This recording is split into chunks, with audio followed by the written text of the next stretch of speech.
Hi guys, what's up, Zax here, and we are back with F1 2013. We've got some gameplay here from Monza in the Williams FW07B. Now this is a really iconic car and I really do love this car, and I really hope that I can play this game and a lot more when it comes out, and use this car obviously a lot more when the game comes out fully. I think this is going to be a really interesting car to drive. It's got a bit of a weird T-cam, because when you have a look at this car, if you're going to have a look at it in real life, it's got quite a strange thing. The driver is sitting up quite far in the seat, and it does look quite strange, doesn't it? But that's just how it is. And this was really hard for me because the turbo just kicks in. It's like boom, you're down the straight, and it's literally very crazy to keep this car on the track. It's got a lot of power, and overall not many people actually tried out this car, so I thought might as well get some footage of it for you guys, because you probably won't see much of this car anywhere else. I don't know why people weren't choosing this car, but to me it was quite a cool car. It's a little bit difficult to handle, but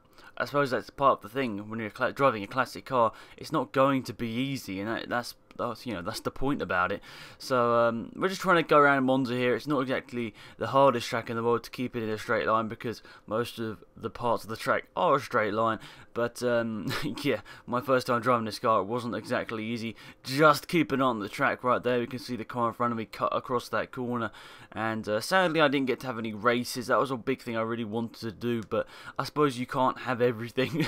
I was lucky enough just to play this game early, but yeah, hopefully at some point I will be able to play this car in obviously some sort of race. It's going to be interesting to see how the 90s and 80s car compare. Maybe in the comment section, guys, which one do you think would win out of the 90s and the 80s car? You've probably seen all the cars that have been in the game. There'll be a list somewhere on the internet. So if you want to just go and have a look at that and find me which car do you think is going to be the fastest out of all of the classic cars. I have a feeling the Lotus 100T might be the fastest, but I don't really know. To be honest, you got the V10s in there as well. You got the ones from the late 90s. I think there's a Ferrari in there from the late 90s, the 97 Ferrari. I might be completely wrong, but there's one from the late 90s from Ferrari.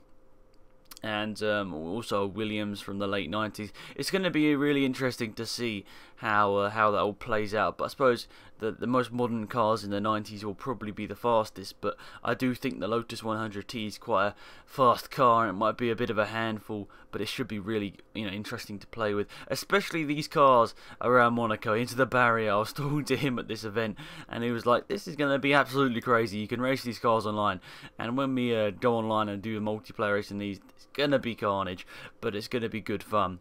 And maybe that might sort of replicate how it was back then. Obviously on the edge, every single tenth of a second you were on the edge, and obviously you were pushing right to the limit, and hopefully that replicates into the game this year. And I'm really excited to play this game early, and I hope you guys are really excited to watch it and obviously play the game in a couple of months time. But that is pretty much it for this video, guys. It's not the longest gameplay in the world. I don't know why it's so short, but I'm sorry about that. But yeah, thank you for watching. I'll see you in a video very shortly. It's been Alex, and I'm out here.